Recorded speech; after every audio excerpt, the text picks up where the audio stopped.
Hello guys, চলে আসলাম আরও একটি রেসিপি নিয়ে। আজকের রেসিপি ধনেপাতার চপ। শীতকালে তো প্রচুর পরিমাণে ধনেপাতা পাওয়া যাচ্ছে বাজারে, এবং এই শীতে সন্ধেবেলায় এরকম মুচমুচে স্ন্যাক্স পেলে আর কিছুই লাগে না। এর জন্য নিয়েছি এক আঁটি ধনেপাতা। এবার আমি এক একটা করে আঁটি বার করে নিচ্ছি। আর ধনেপাতার নিচের দিকে একটা শিকড় মতো ডাল থাকে, ওটাকে কেটে বাদ দিয়ে দিতে হবে। কেটে বাদ দেওয়া হয়ে গেছে। এবার একটা পাত্রে আমি জল নিয়েছি, সেই পাত্রে ধনেপাতাগুলোকে দিয়ে একটু ধুয়ে নিলাম। ভালো করে ধোয়া হয়ে গেছে।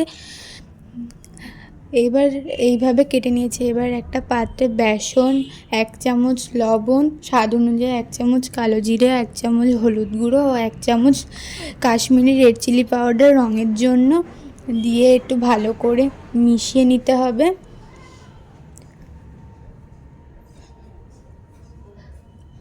তারপরে একটু একটু করে জল দিয়ে এটা একটা ব্যাটার করে নিতে হবে। বেশি পাতলাও না, বেশি ঘনও না,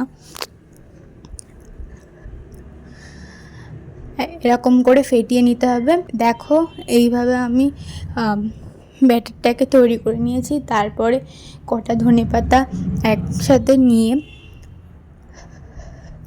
বেসনের মধ্যে এরকমভাবে ডুবিয়ে দিয়ে তেলের মধ্যে ছেড়ে দিতে হবে। এক এক করে আমি ছেড়ে দিচ্ছি তেলের মধ্যে বেসন লাগিয়ে।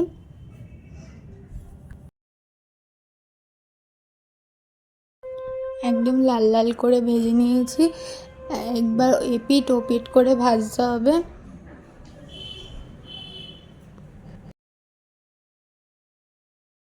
দেখো, লাল লাল করে ভাজা হয়ে গেছে। এবার আমি এক এক করে তুলে নিলাম প্লেটে। রেসিপিটা তোমাদের কেমন লাগলো অবশ্যই কমেন্ট করে জানাবে। ভালো লাগলে লাইক শেয়ার করার অনুরোধ রইল। আর ফেসবুক থেকে দেখলে পেজটি ফলো করার অনুরোধ রইল। আর ইউটিউব থেকে দেখলে চ্যানেলটিকে সাবস্ক্রাইব করার অনুরোধ রইল। আজ এই পর্যন্ত, টাটা।